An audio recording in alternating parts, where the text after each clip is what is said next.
दोस्तों, शादी के बाद भी पत्नी का बॉयफ्रेंड पार्ट 2 आगे का कहानी इस प्रकार है।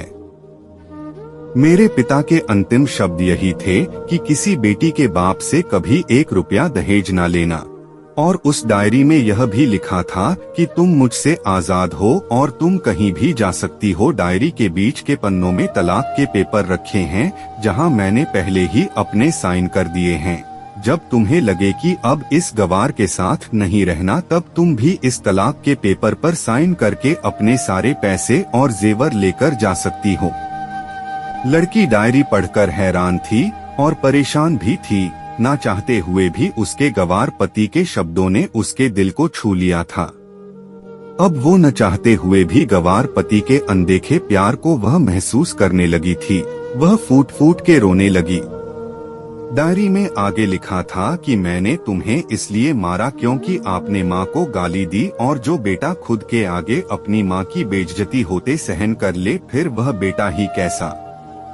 इसलिए मुझे माफ कर देना, क्योंकि मेरे लिए माँ का दर्जा सबसे बड़ा है। और आपको मैं दुल्हन बनाकर अपना हमसफर बनाने लाया हूँ। आपसे जबरदस्ती करने नहीं, आपको मुझसे प्यार हो ना हो, लेकिन मैं अंत तक सिर्फ आपसे ही प्रेम करता रहूँगा। अब फैसला तुम्हारे ही हाथों में है। अब लड़की दुल्हन बन चुकी थी और उसकी आंखों से आंसू बह रहे थे। अचानक लड़की के बॉयफ्रेंड का फोन आता है।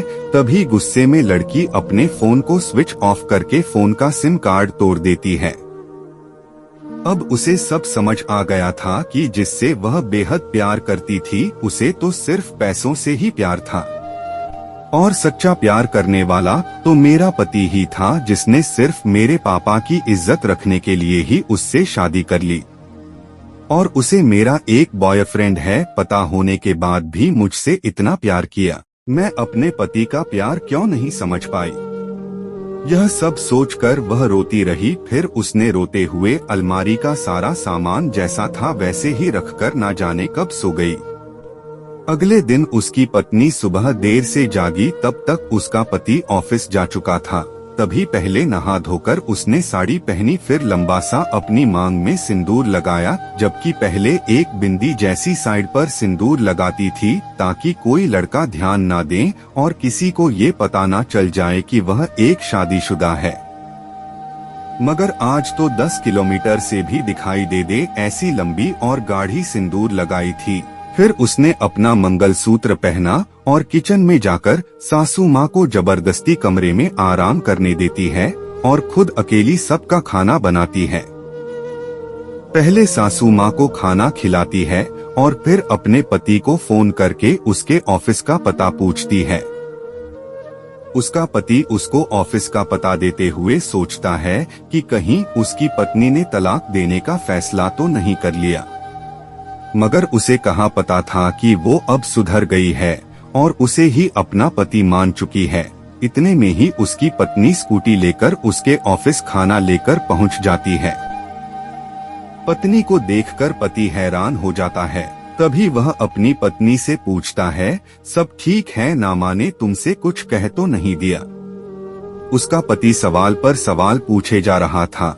तभी अचानक पत्नी सबके सामने अपने पति के सीने से लिपट जाती है और उससे कहती है कि सब ठीक है, मगर मुझे तुमसे कुछ कहना है। पति कहता है हाँ कहो। तब पत्नी सबके सामने कहती है, आई लव यू मेरे प्यारे पति, आई लव यू फॉरएवर। यह सुनकर ऑफिस के सभी लोग हैरान होकर खड़े हो जाते हैं और जोर जोर से तालियां बजाने लगते हैं। तब पत्नी सबके सामने अपने पति का हाथ पकड़ के कहती है कि अब 1 महीने तक मेरे पतिदेव ऑफिस में दिखाई नहीं देंगे। ऑफिस के सभी लोग पूछते हैं क्यों? तब लड़के की पत्नी कहती है क्योंकि हम दोनों लंबी छुट्टी पर जा रहे हैं। पति पत्नी से कहता है तुम्हें क्या हो गया? तभी पत्नी पति से कहती है मुझे तुमसे सच्चा प्यार हो गया। ये कहकर वह उसके सीने से दोबारा इस तरह लिपट जाती है जहां से वो अपने गवार पति से कभी भी जुदा ना हो पाए। तभी उसका पति भी बहुत खुश हो जाता है और फिर वो दोनों अपने घर चले जाते हैं और खुशी खुशी अपना जीवन बिताते हैं और हमेशा खुश रहते हैं।